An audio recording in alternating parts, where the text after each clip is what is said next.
Buenos días muchachos, un placer saludar a todos mis amigos, mis seguidores, mis mayores y mi público en general. Si mal no recuerdo, ayer o antier hice un video. Ese video lo hice yo con la finalidad de dar un poco a conocer esa mala fama que tienen algunos religiosos y que se la han ganado por ser como son. Esa serie de personas que se hacen llamar religiosos, que no son más que una cuerda de estafadores, que se aprovechan de los buenos deseos de la gente para quitarles el dinero. Motivado de ese video, me escribe ayer en el horario de la mañana uno de mis ahijados.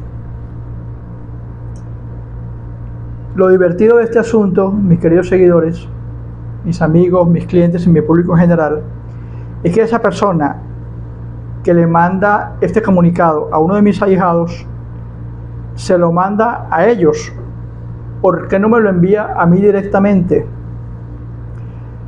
Uno de mis ahijados, que se hace llamar Palería Haitiana, él es de Haití. Ya tengo con él como unos 11 años. Él se graduó aquí en mi casa. Es hijo de Sarabanda, 7 rayos. Es un gran muchacho.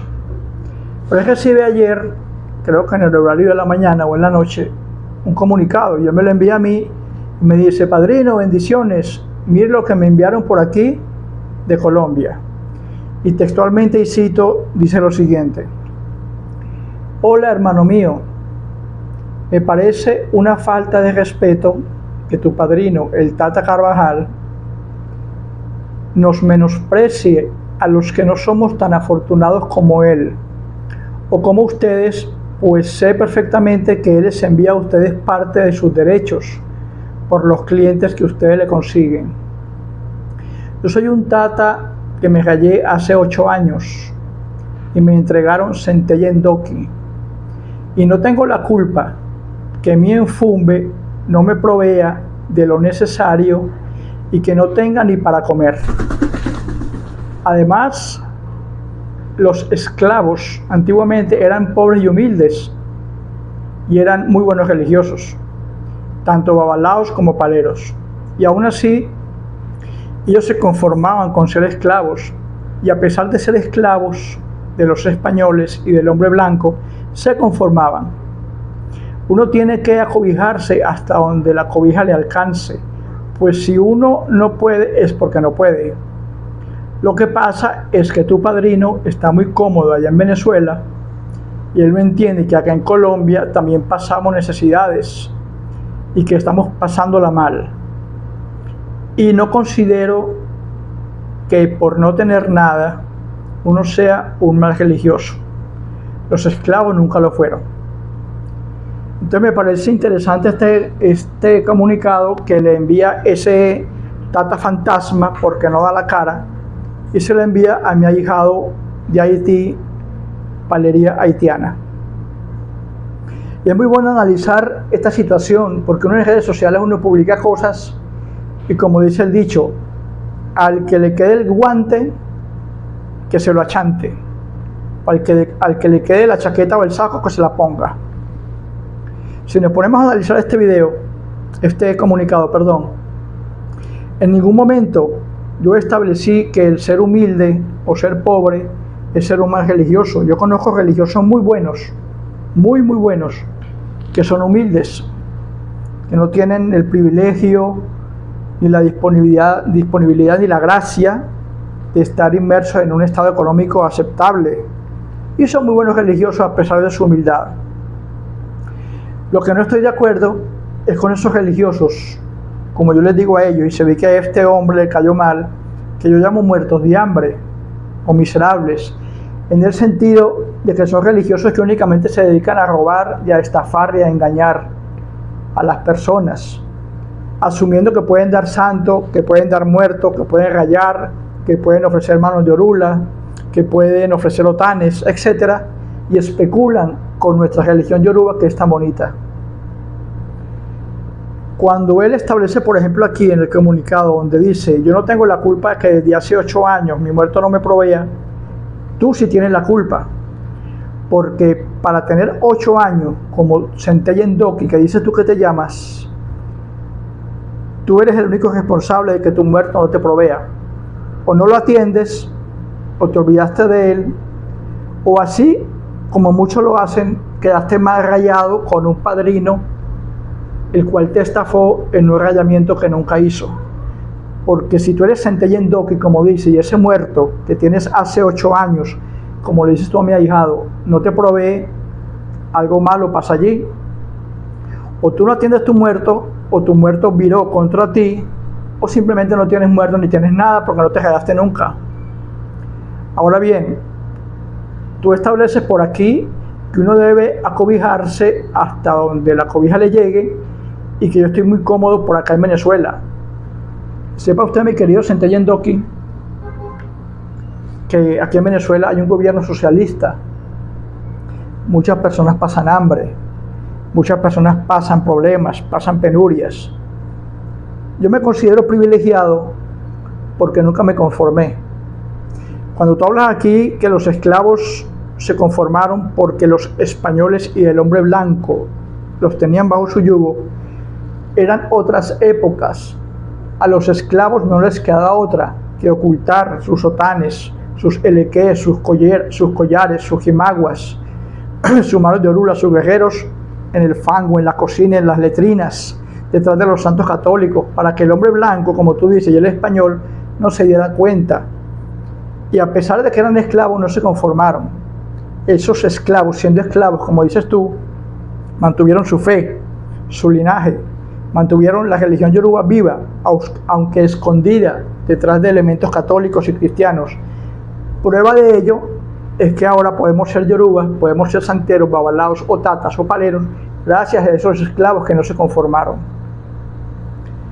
Yo nunca fui venezolano. Yo cuando tenía 20, 16, 19 años, recién llegado de Madrid, de España, llegué aquí a Venezuela. Yo fui un inmigrante. Me acuerdo que no tenía trabajo absolutamente. Conocí en ese entonces la iglesia mormona, la iglesia de Jesucristo de los Santos de los Últimos Días. Me metí en la iglesia mormona desde mis 16, 17, 18, 20 años y conocí allí una chica que se enamoró de mí. Ella era la hija del presidente de la iglesia, en ese entonces de aquí de Maracaibo, estado Zulia, Venezuela. Siendo yo el novio de la hija del presidente, conocí a su familia. Él era uno de los obispos de la iglesia mormona y casualidad, ese presidente, obispo de la iglesia mormona, era el jefe de anatomía patológica de los principales hospitales y clínicas del Seguro Social aquí en Venezuela y trabajaba con lo que antes era la PTJ, que ahora es el 6CPC. Y tuve por 7 años, casi 9 años, 8, 9 años, el privilegio de trabajar, gracias a ese señor, el papá de mi novia, como asesor de medicatura forense, de anatomía patológica de los seguros sociales y de la medicatura forense de la PTJ.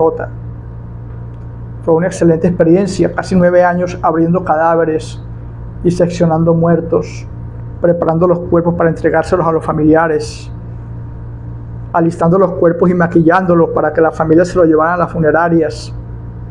Los cuerpos que no eran reclamados en 6 meses, yo los llevaba al horno, donde eran cremados.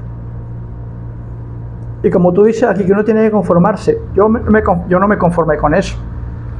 Ganaba bien, porque por cada cadáver, cada cuerpo que llegaba a mis manos me pagaban, creo que en ese entonces eran 80.000 bolívares. A mí me encantaba, a mí me llamaban el carnicero.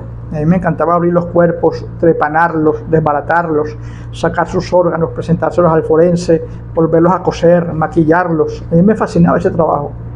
Más sin embargo, como dices tú, yo no me conformé. Uno no puede ser conformista, amigo mío. ¿Qué hice yo? Monté un instituto y me dediqué a dar cursos de psicología y cursos industriales. Me capacité, monté mi propia empresa. Yo vivía en ese entonces, amigo mío, alquilado, en una pequeña habitación. ¿Y yo me conformé? No, amigo mío, no me conformé. Yo veía que por las calles pasaban unos hombres vestidos de blanco, con collares, con elequés, con pulseras, con sombreros, con pedrería. Y se me metió a mí en la cabeza algún día de conocer esa religión para poder ser santero. Y yo era mormón en ese entonces. Era miembro de la Iglesia de Jesucristo de los Santos de los Últimos Días. Sin embargo, me llamó la atención la santería. Casualmente, Dios pone en mi camino, mis entidades ponen en mi camino, por internet, el Facebook por el cual yo conocí a uno de mis primeros padrinos, que me hizo santo y que me hizo hijo de Leguá, como lo soy actualmente. Y yo me conformé, no, amigo mío, yo no me conformé. Yo conocí a esa gran familia. Ellos viven en Maracay, estado Aragua. Fue el primero de mis 7 padrinos consecutivos. Me hice hijo de Leguá. ¿Y yo me conformé? No me conformé. Yo conocí a los hijos de él, de mi padrino, que eran paleros. Y yo dije, yo tengo que conocer cómo es la palería. ¿Qué es ese cuento de ser palero, de ser tata, de 7 rayos? Yo voy a tener que investigar qué es eso de ser palero. Y aquí estoy 40 años después, siendo babalao, hijo de Leguá, y siendo tata 7 rayos. Así que si tú me dices que tienes 8 años con un muerto que no te hace caso y que estás pasando hambre, es porque a ti te da la gana. Porque o eres muy mal religioso, o ese muerto no te sirve absolutamente para nada. Ahora bien, yo me rayé la primera vez, y como dices tú aquí que hay que conformarse, yo no me conformé. No me conformé y me rayé 7 veces más, con una familia enorme de 7 padrinos diferentes, de diferentes partes del país y fuera del país. He conocido religiosos en Nigeria, en Haití, en Estados Unidos, en México, en Colombia, en Panamá, en Perú y obviamente aquí en Venezuela. Lo que pasa, amigo mío, cuando tú le escribes a un ahijado mío y le dices eso, escríbelo directamente a mi persona. Yo te expongo mis ideas. Lo que pasa es que a ti te va mal porque tienes mentalidad de esclavo. Y tú en esta época de economía, de progreso, de redes sociales, en donde gana el mejor religioso y el más capaz, tú no puedes tener mentalidad de esclavo. Porque actualmente, si sigues manteniendo esa mentalidad de esclavo y que la cobija te alcance, que la cobija te llegue hasta donde te puedas cobijar con ella, no vas a llegar nunca a ninguna parte. Mi consejo, amigo mío, en vez de decir por las redes sociales, escribir a mis ahijados que yo soy una falta de respeto, habla con tu padrino, el que te dio ese muerto que tú dices que tiene de hace 8 años, que no te sirve absolutamente para nada, puesto que están pasando hambre, como tú textualmente lo dices allí, y ve a ver qué pasa. Porque o te engañaron, o simplemente ese padrino tuyo no sirve para un carajo, y tú tampoco. Entonces no digas que yo soy falto de respeto. Yo en ningún momento le falto de respeto a la gente humilde y a la gente pobre, porque son personas luchadoras. Hay gentes humildes que luchan, hay gente pobre que lucha. Como hay gente pobre y humilde que se abstiene a lo más cómodo, a lo más fácil. Yo veo por la calle hombres que les falta un brazo y trabajan, no piden limosna, venden limonada, venden té, venden café. He conocido personas que son mancas, que no tienen piernas, en sillas de ruedas, por las calles, vendiendo legumbres, vendiendo cebollas, vendiendo papas. Como he conocido también personas con sus miembros completos pidiendo limosna, esperando que les llegue la caja del CLAP, que es una caja que da aquí el gobierno socialista, donde hay un aceite, una lenteja y un paquete de azúcar. Son personas que se abstienen a la ley del menor esfuerzo, viven del gobierno, son pobres, son mediocres y se contentan con tener una vida miserable y mediocre porque son conformistas. A esos son los que yo estoy en mi posición de que no pueden ser religiosos, porque son religiosos muertos de hambre que únicamente están pidiendo limosna, buscando a ver a qué cliente le roban para quitarle su dinero. Un religioso como tú, que me dice que eres Sentei Endoki desde hace 8 años, tendrías que tener cómo valerte por ti mismo.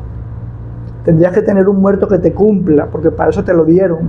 Tú no puedes ser tata y decirte que te llamas Sentei Endoki y tener todos los años del mundo y hacerte pasar por tata cuando tienes un muerto que no te cumple. Porque si ese muerto lo sacó tu padrino junto contigo de Campo Finda, después de 8 años ya era hora que ese muerto te tuviera en condiciones óptimas para tú valerte por ti mismo y valer tu familia. Entonces no me llames a mí falta de respeto. Yo no le falto de respeto a la gente humilde ni a la gente pobre. Hay gente humilde y gente pobre muy maravillosa, porque yo valoro el trabajo, valoro el esfuerzo, valoro ese ahínco y ese ímpetu, y a pesar de no tener dinero, a pesar de no tener brazos, a pesar de no tener piernas, a pesar de ser humilde, de vivir en una parte modesta, a pesar de no tener lujos como los tengo yo, como tú dices allí, yo no critico a esas personas cuando veo que esas personas quieren salir hacia adelante.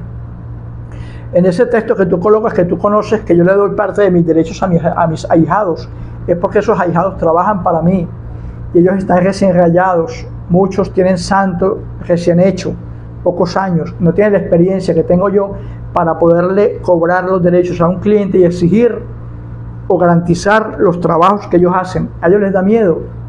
Entonces, como ellos no tienen la experiencia que yo tengo y yo soy el padrino de ellos vienen a mí y me proponen la idea de que si ellos me consiguen clientes, yo los atiendo, yo me hago responsable de los trabajos, yo les garantizo a ellos los trabajos, yo les doy a ellos un porcentaje por cada cliente que esos ahijados me consiguen. Y eso es un negocio, eso es una alianza, eso es un trueque entre mis ahijados y yo, del grupo que yo tengo, de los que deciden trabajar conmigo. Ellos me consiguen clientes, yo me responsabilizo en primera persona, yo doy la cara, yo soy el que garantiza mis trabajos, yo soy el que los hago, y ellos, por haberme conseguido un cliente, de esos $500 de mi derecho yo les doy 100, de esos $1000 de enrayamiento yo les doy 200 o 300, de esos $100 de consulta yo les paso a ellos 50, y así ellos comen, y son personas humildes, y son magníficos religiosos, tanto santeros como tatas, de negocientos, y son humildes. Y en ningún momento he considerado que no valen por ser humildes. Así que, amigo mío, no me llames falta de respeto. Yo no le he faltado el respeto a nadie. Y como tú te gusta hablar de los españoles y de la época de los esclavos, esa época ya pasó. Deja de pensar como esclavo y produce. Pon a tu muerto a producir. Porque si en 8 años ese muerto te tiene pasando hambre, es porque no tienes allí absolutamente nada. Y apuesto lo que quieras, a que si yo te conociera y fuera para tu casa, no vas a tener allí criyumba ni vas a tener un carajo. A lo mejor te estafaron, te engañaron. Entonces no me llames a mí falta de respeto. Yo sé dónde estoy parado, sé muy bien lo que hago, tengo más de 40 años de experiencia en mi religión, siempre mis trabajos los garantizo, y yo no tengo la culpa de que tú tengas un piche muerto desde hace 8 años que no haga nada por ti, que te haga llamar Centella Endoki cuando de Centella Endoki no tienes un carajo. Así que, mis muchachos, se les quiere, aquí estamos y aquí seguimos. Iború, Iboye y Boseche.